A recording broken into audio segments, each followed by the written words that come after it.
കേരളത്തിലെ ഫുട്ബോൾ പ്രേമികളെ ആവേശത്തിൽ ആഴ്ത്തിയിരുന്ന ഒരു പ്രഖ്യാപനമായിരുന്നു ലയണൽ മെസ്സിയും അർജന്റീന ടീമും കൊച്ചിയിൽ സൗഹൃദ മത്സരം കളിക്കാൻ എത്തുമെന്നത്. എന്നാൽ ആ പ്രതീക്ഷകളെല്ലാം ആസ്ഥാനത്താക്കിക്കൊണ്ട് അർജന്റീനയുടെ വരവ് റദ്ദാക്കിയെന്ന ഔദ്യോഗിക സ്ഥിരീകരണം വന്നതോടെ ഈ സംഭവത്തിന് പിന്നിലെ ദുരൂഹതയും വിവാദങ്ങളും ഇപ്പോൾ കൊച്ചി അന്താരാഷ്ട്ര സ്റ്റേഡിയത്തെ ചുറ്റിപ്പറ്റി പടരുകയാണ്. നവംബറിൽ നടക്കേണ്ടിയിരുന്ന മത്സരം ഉണ്ടാകില്ലെന്ന് അർജന്റീന ഫുട്ബോൾ അസോസിയേഷൻ തന്നെ സ്ഥിരീകരിച്ചതോടെയാണ് എല്ലാ പ്രഖ്യാപനങ്ങളും പൊളിഞ്ഞത്. ഓസ്ട്രേലിയയുമായി കൊച്ചിയിൽ മത്സരം നടത്തുമെന്നായിരുന്നു സർക്കാരും സ്പോൺസറും പ്രഖ്യാപിച്ചിരുന്നത്. എന്നാൽ അർജന്റീനയുടെ അടുത്ത മത്സരം അങ്കോളയിലാണെന്നും ഓസ്ട്രേലിയയുടെ മത്സരങ്ങൾ US-ൽ നടക്കുമെന്നും വന്നതോടെ കേരളത്തിന്റെ പ്രതീക്ഷകൾ അസ്തമിച്ചു. ഈ പരാജയപ്പെട്ട മത്സര ശ്രമത്തെ തുടർന്ന് കലൂർ സ്റ്റേഡിയം നവീകരണവുമായി ബന്ധപ്പെട്ട് സ്പോൺസറായ റിപ്പോർട്ടർ ബ്രോഡ്കാസ്റ്റ് കോർപ്പറേഷന്റെ താൽപര്യങ്ങളിൽ ദുരൂഹത ഏറുകയാണ്. സ്പോൺസറായ ആൻഡ്രൂ അഗസ്റ്റിൻ മുന്നോട്ട് വെച്ച ആവശ്യങ്ങളാണ് സംശയങ്ങൾക്ക് ആധാരം. മത്സരം നടത്തുന്നതിനായി സ്റ്റേഡിയം നവീകരിക്കാമെന്ന ഉറപ്പിന് പുറമെ അർജന്റീനയുടെ മത്സരത്തിന് ശേഷം സ്റ്റേഡിയത്തിൽ തുടർച്ചയായി നടത്തിപ്പ് അവകാശം വേണമെന്ന ആവശ്യം സ്പോൺസർ GCDAയ്ക്ക് മുന്നിൽ വെച്ചിരുന്നു. VVIP ഗാലറികൾ, ലൈറ്റിംഗ്, സ്റ്റേഡിയം ബലപ്പെടുത്തൽ തുടങ്ങിയ നവീകരണ വാഗ്ദാനങ്ങളും ഇതിന്റെ ഭാഗമായിരുന്നു. എന്നാൽ സ്പോൺസറുടെ ഈ ആവശ്യം സ്റ്റേഡിയത്തിന്റെ ഉടമകളായ GCDA അന്ന് തന്നെ തള്ളിക്കളഞ്ഞിരുന്നു. ഒരു മത്സരത്തിന് മാത്രമാണ് സ്റ്റേഡിയം വിട്ടു നൽകിയതെന്നും നടത്തിപ്പിൽ ഒരു പങ്കാളിത്തവും സ്പോൺസർക്ക് ഉണ്ടാകില്ലെന്നും GCDA ചെയർമാൻ K ചന്ദ്രൻ പിള്ള വ്യക്തമാക്കി. ഒരു മത്സരത്തിന് മാത്രമാണ് സ്റ്റേഡിയം വിട്ടു നൽകിയത്, മറ്റൊരു കരാറുമില്ല. ആളുകൾക്ക് എന്തും ആവശ്യപ്പെടാമല്ലോ എന്നായിരുന്നു GCDA ചെയർമാന്റെ പ്രതികരണം.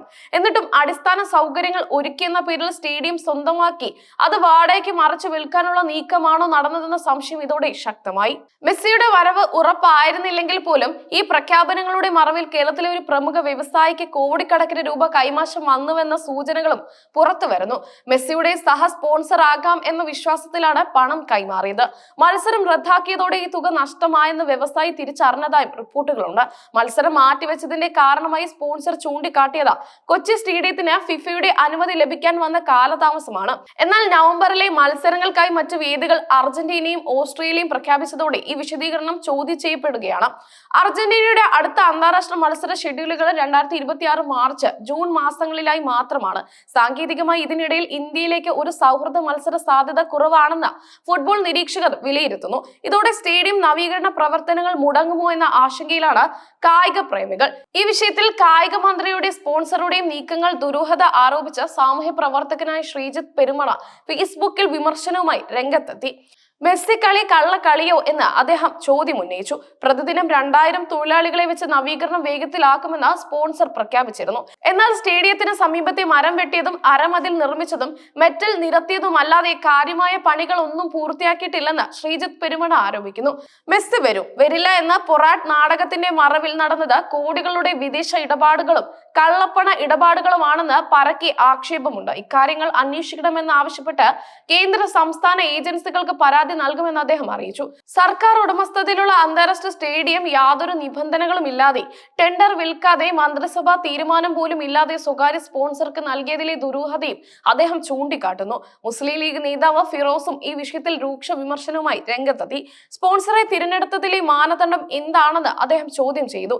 റിപ്പോർട്ടർ ഉടമയുടെ യോഗ്യതയെക്കുറിച്ച് അദ്ദേഹം ആശങ്ക പ്രകടിപ്പിച്ചു. ഫോൺ തട്ടിപ്പ്, ബാങ്ക് ഓഫ് ബറോഡയിൽ നിന്നുള്ള വ്യാജരേഖ ചമച്ചുള്ള തട്ടിപ്പ്, SBI തട്ടിപ്പ്, മുട്ടിൽ മരമുറി കേസ് എന്നിവയിലെ പ്രതികളായവർ എങ്ങനെയാണ് സർക്കാർ സ്പോൺസർ ആയത് എന്ന് ഫിറോസ് ചോദിക്കുന്നു.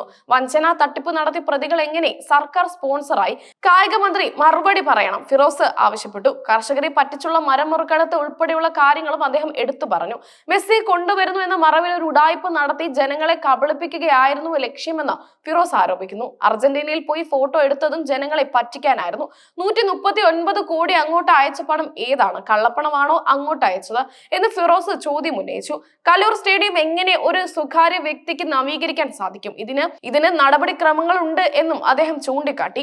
കായിക മന്ത്രി 13 ലക്ഷം രൂപ സർക്കാർ പണം ചെലവഴിച്ചതും നിരവധി തട്ടിപ്പ് കേസിൽ പ്രതിയായ ഒരാളെ സ്പോൺസർ ആക്കിയതും ഉൾപ്പെടെയുള്ള കാര്യങ്ങൾ വിശദീകരണം നൽകണമെന്നും ഫിറോസ് ആവശ്യപ്പെട്ടു. മെസ്സി ഇടപാട് കേന്ദ്ര ഏജൻസി അന്വേഷിക്കണമെന്നും അദ്ദേഹം ആവശ്യപ്പെട്ടു. മെസ്സിയുടെ വരവിന്റെ പേരിലുള്ള ഈ വിവാദം കായിക ലോകത്ത് മാത്രമല്ല, രാഷ്ട്രീയത്തിലും ഭരണപരമായ തലങ്ങളിലും വലിയ കോളിളക്കമാണ് സൃഷ്ടിച്ചിരിക്കുന്നത്.